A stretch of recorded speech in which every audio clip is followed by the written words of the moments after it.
অষ্টম শ্রেণীর বাংলা আজ আলোচনার বিষয় চন্দ্রগুপ্ত।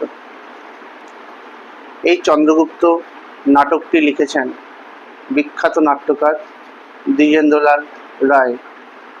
তার চন্দ্রগুপ্ত নাটকের প্রথম অঙ্কের প্রথম দৃশ্য থেকে পাঠ্য অংশটি নেওয়া হয়েছে।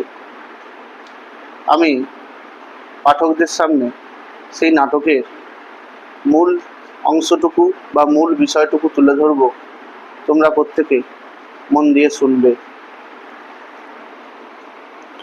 সিন্ধু নদতটে শিবিরের সামনে দাঁড়িয়ে অস্তায়মান সূর্যের দিকে তাকিয়ে বিস্মিত গ্রিক অধিপতি সেকেন্দার সাহা ভারতবর্ষের প্রাকৃতিক ও মানবিক বৈচিত্র্যে, সাংস্কৃতিক ঐতিহ্যে এবং মহা পরাক্রমশালী শাসকের বরাভয়ে মুগ্ধ হয়ে সেনাপতি সেলুকাসের সঙ্গে কথোপকথনে মগ্ন হয়ে আছেন।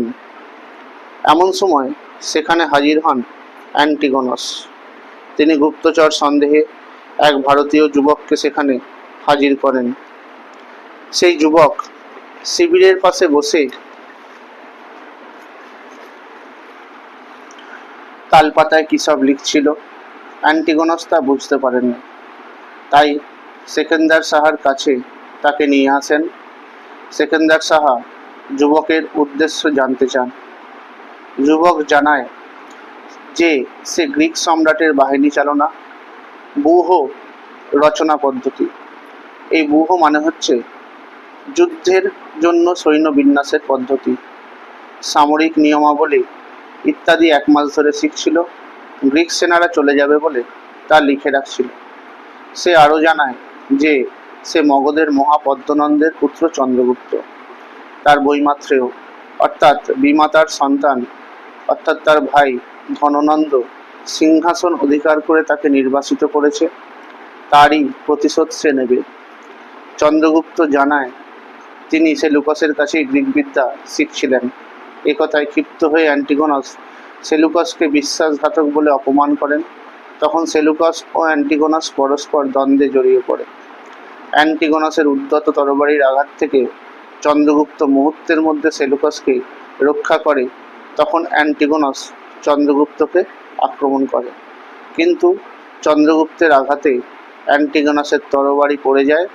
এমন সময় সেকেন্দার সাহা হতবাক হয়ে যান। সেনাপতির প্রতি রূঢ় আচরণের জন্য তিনি অ্যান্টিগোনাসকে নির্বাসিত করেন আর চন্দ্রগুপ্তকে শত্রুর গুপ্তচর হিসেবে গ্রিক শিবিরে প্রবেশের অপরাধে গ্রেপ্তার করার আদেশ দেন।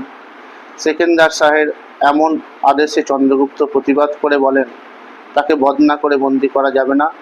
চন্দ্রগুপ্তের এমন সাহসী মনোভাবে সেকেন্দার সাহা মুগ্ধ হয়ে তাকে মুক্তি দেন এবং তার কৃত রাজ্য অর্থাৎ তার সেই হারিয়ে যাওয়া রাজ্য পুনরুদ্ধার ও দিগ্বিজয়ী বীর হয়ে ওঠার আশীর্বাদ করেন।